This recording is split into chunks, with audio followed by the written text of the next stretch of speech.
Welcome back, guys. As you can tell by the thumbnail, it appears that tax season has come a little early this year.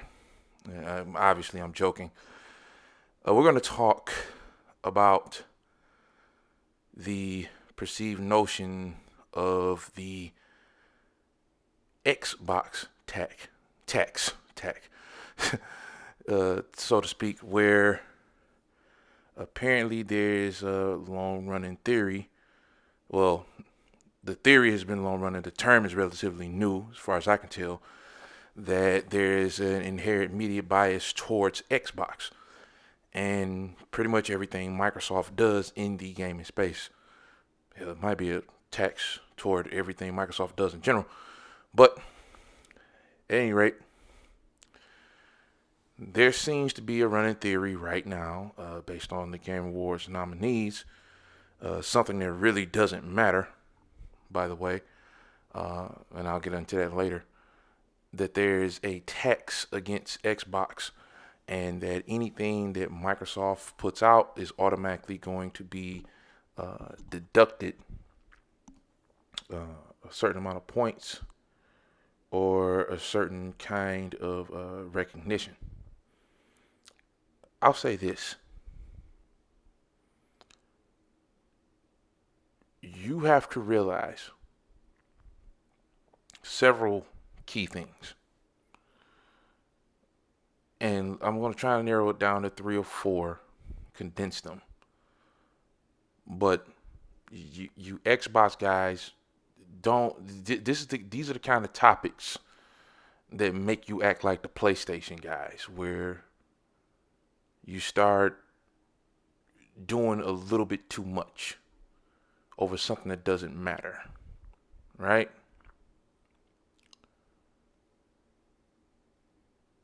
You must realize that for the first time since before 2013, you're constantly getting a heavy flow of products, software to play on your Xbox. Because let's say 2013, you did get a heavy flow because the launch lineup for the Xbox One was actually pretty decent if you go back and look at it. Rise Son of Rome, Dead Rising 3. There's some pretty solid stuff in there. It wasn't horrible. Didn't rate very well, which might have been the start of the quote unquote Xbox tax theory. But at any rate,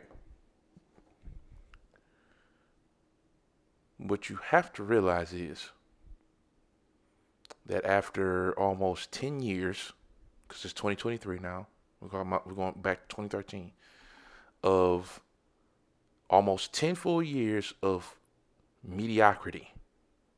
Let's just be honest. The Xbox One, despite some of Microsoft's efforts, the Forza Horizons, the Gears games, which I thought were actually pretty solid entries into the series, Quantum Break, which wasn't as bad as critics would have said it was, uh, generally speaking, was not the best output for a brand that somehow still survived that entire 7 year period, the time between the Xbox launch and the launch of the Xbox One launch and the subsequent launch of the Xbox Series S and X.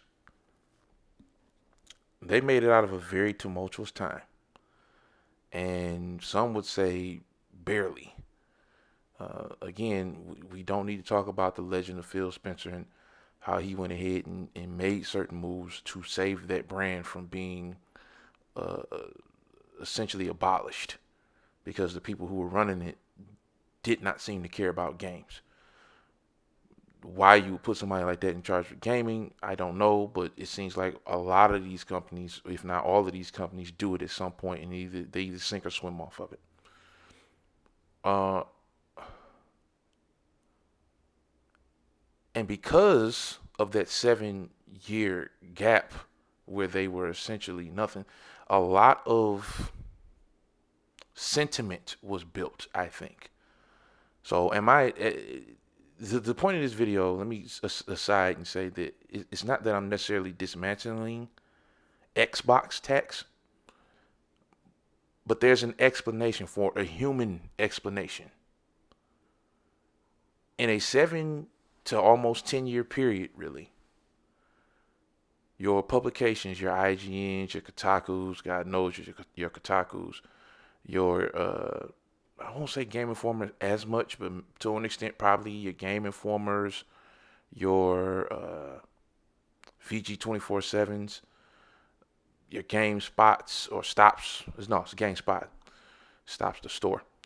Uh, they noticed that when they put out articles bashing the Xbox or talking about something bad Microsoft was doing, they would get more hits because the amount of people who were PlayStation guys looking at this stuff is probably pretty high. Plus, who doesn't like to watch a train wreck, right? And then you would have your guys going there and defend Xbox, and they get outnumbered by the guys who were there to bash Xbox or watch the ship sink, so to speak.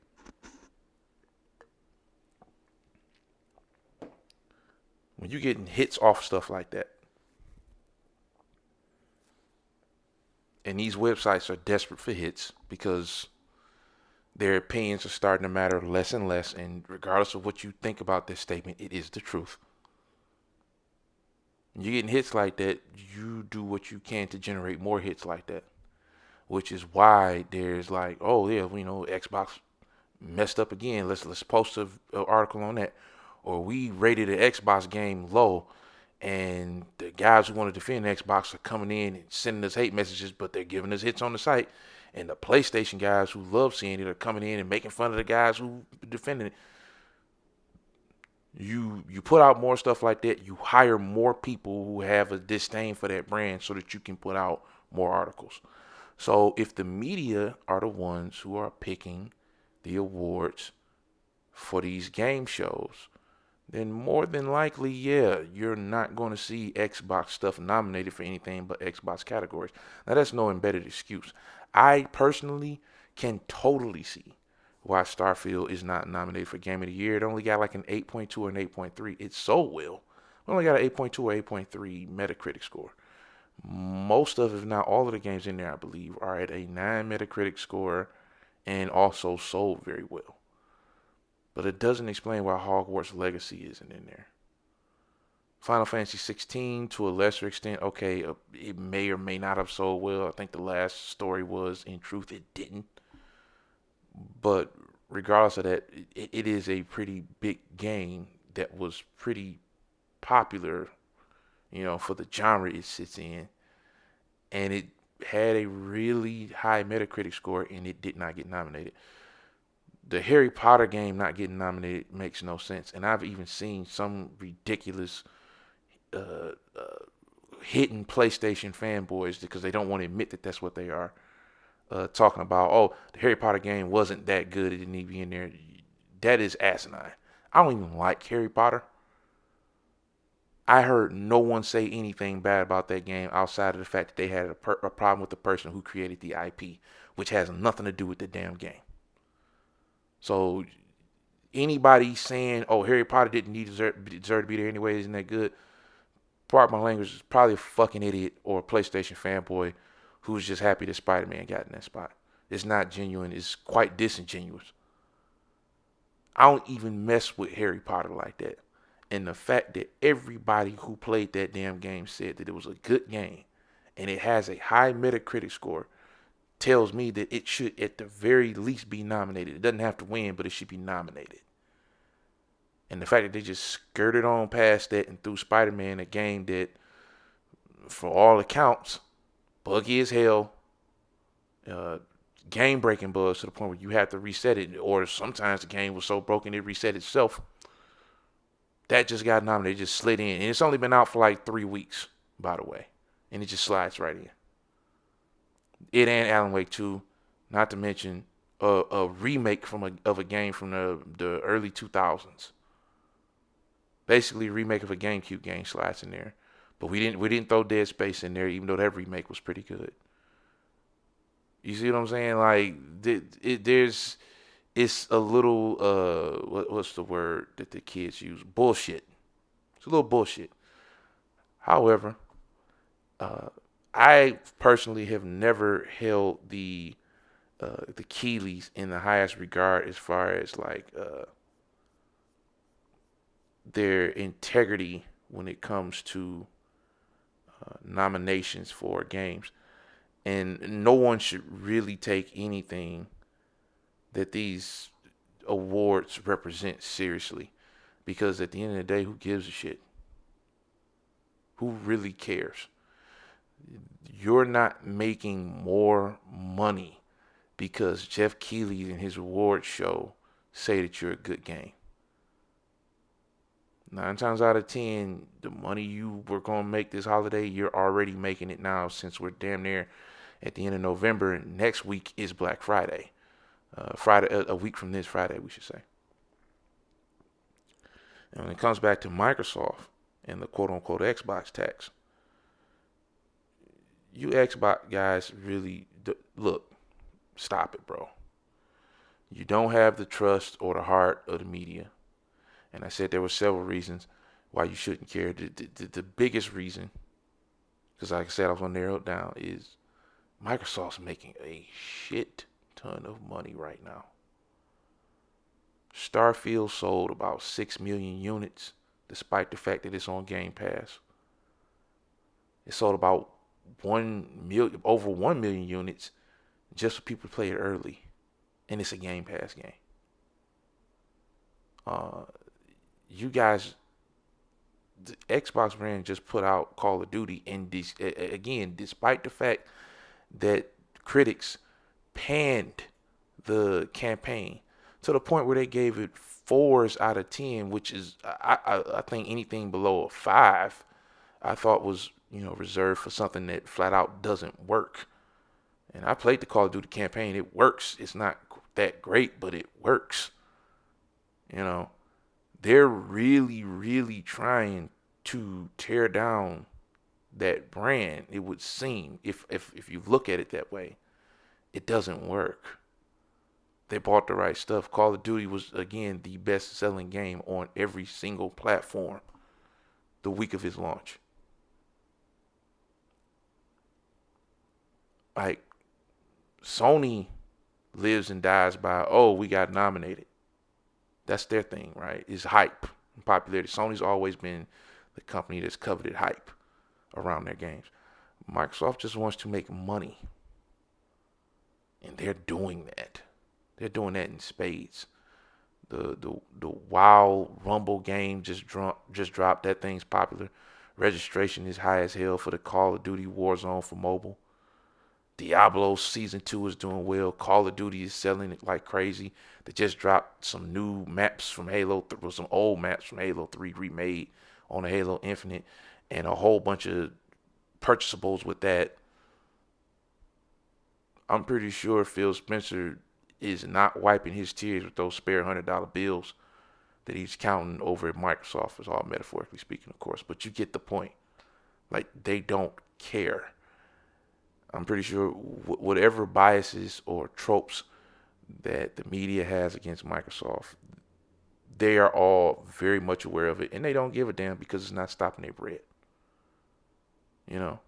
Again, like I said in the last video, I always hold that PlayStation does indeed have better developers, but I don't think I finished that point in the last video. And the point is, all of this stuff that's being released was stuff that was being made before Microsoft bought them. Even Starfield was being made before Microsoft bought them. I think the only games that have dropped since major acquisitions that are post Microsoft purchases are Hi-Fi Rush and Pentiment, 2 very solid games. Starfield started before them. Call of Duty obviously started before them. Guys, this company owns a lot of studios. I'm willing to give them an opportunity to F this up. I want to see where this goes. Right? I think the first major releases you're going to see from this company post acquisition are next year. Let's see how Hellblade 2 turns out. Let's see how What's the game based off of Obsidian's RPG, Avowed? Let's see how that turns out. Let's see how Clockwork Revolution turns out.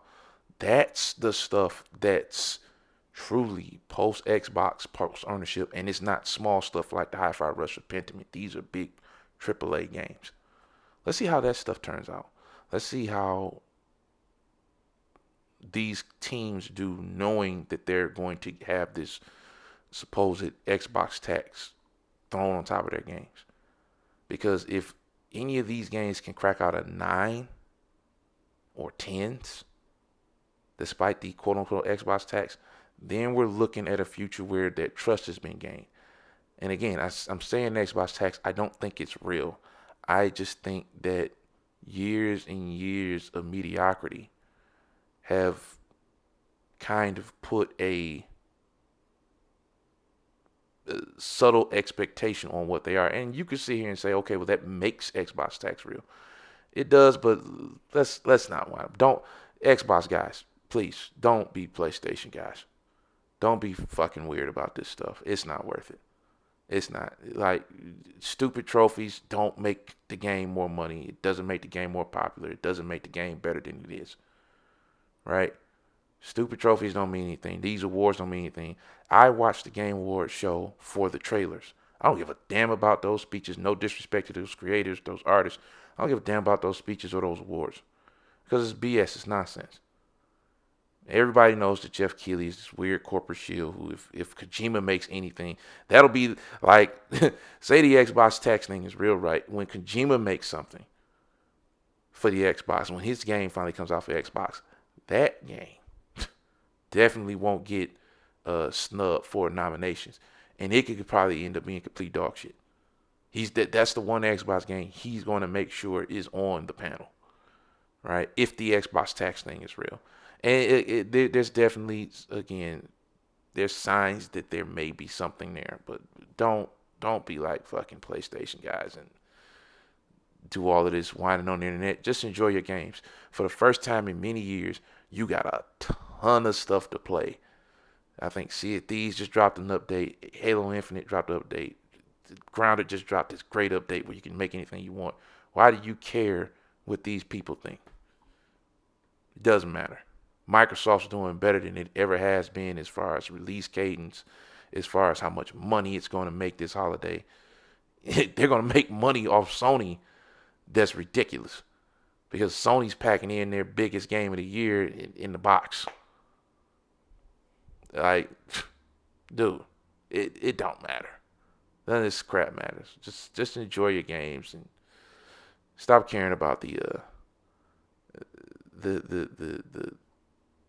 internet talking heads, stupid opinions when it comes to games. A lot of these guys know what the hell they're talking about, and they're trying to fuel something that doesn't exist anyway.